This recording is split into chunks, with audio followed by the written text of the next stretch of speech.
They say a picture can paint 1,000 words. If this is true, then can a picture be painted with 1,000 words? I suppose we have to ask what it means to paint a picture. I believe a picture is a window into the mind of the painter that allows the viewer to see a world through the eyes of its creator.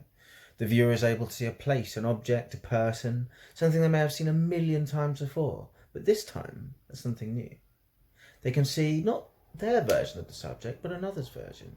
They're allowed to slip into another's reality and witness something they have never seen before.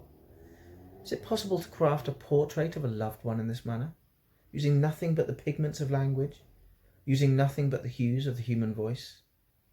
I believe it is. The subject of my painting is a close friend of mine, a wonderful woman named Gemma, a woman who is indeed very dear to me. I've known Gemma for many years now. Although we both served time at the same high school, we didn't become properly acquainted until the summer after our release.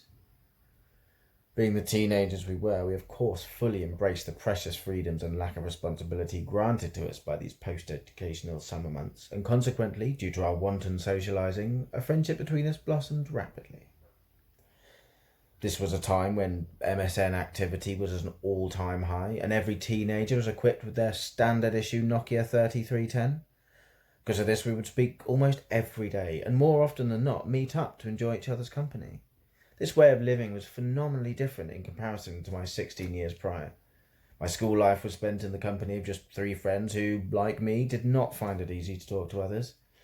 We were the token awkward kids, the shy ones, the weirdos who never spoke. The introduction of Gemma into my life caused a monumental shift in my social capabilities. She brought me out of my shell, and for the first time in my life, I felt like a normal teenager. As anyone can see from their first momentary glance, Gemma radiates social energy and a lust for life, a small portion of which inevitably rubbed off on me. I feel that this was a key contributor to me meeting my first serious girlfriend, along with the vast majority of my current friends today. Over the many years of our friendship, Gemma and I have spoken at great length on the subject of social interactions. I have expressed my continuing awe and wonder how easy she finds it to converse with strangers, and how I'd wish for even the smallest percentage of her skill. She's always been willing to help me with the struggles I have, and for this I will be eternally grateful. I see Gemma as a deeply caring person with a passion for making the world a better place. I feel this view is supported by the line of work she's found herself in. The amount of help and support she provides people who are going through unimaginable hardship, dealing with abuse and violence, is phenomenal. I cannot imagine myself being able to cope with the things she experiences on a daily basis, yet she has not only maintained this role, but excelled at it for nearly 10 years. The kind and supportive nature is not just limited to her profession either. She has provided emotional and practical support for a number of our mutual friends. I feel that if I ever needed someone to talk to, she would not hesitate to provide a loving and non-judgmental ear for me to offload into.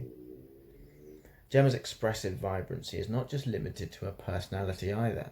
The clothes she wears and her general sense of fashion seems to mirror her exuberant character. This could be represented by the happy-go-lucky nature of a pair of day-glow yellow trousers which light up the room as much as her smile. Her hallmark dungarees in light blue denim or corduroy mustard perfectly complement her comfort and mental affiliation with Brightonian culture. And her mental confidence and elegance is perfectly embodied by a flowing black dress and dark red lipstick. Not only this, but her signature flicks give even me the odd hint of eyeliner envy from time to time. Another way in which I'm grateful to Gemma is because of her love for nature and the outdoors.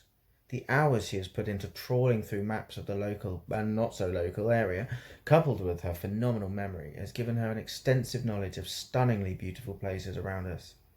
Her unwavering desire to see these places has meant that I too have experienced things I never would have if she weren't in my life. It's impossible to say what the future holds for any of us. You have no way of knowing where we'll be in a year, in 10 years, in 20. I am unsure where my life will take me, but I have the utmost certainty that wherever I find myself, Gemma will undoubtedly be close by.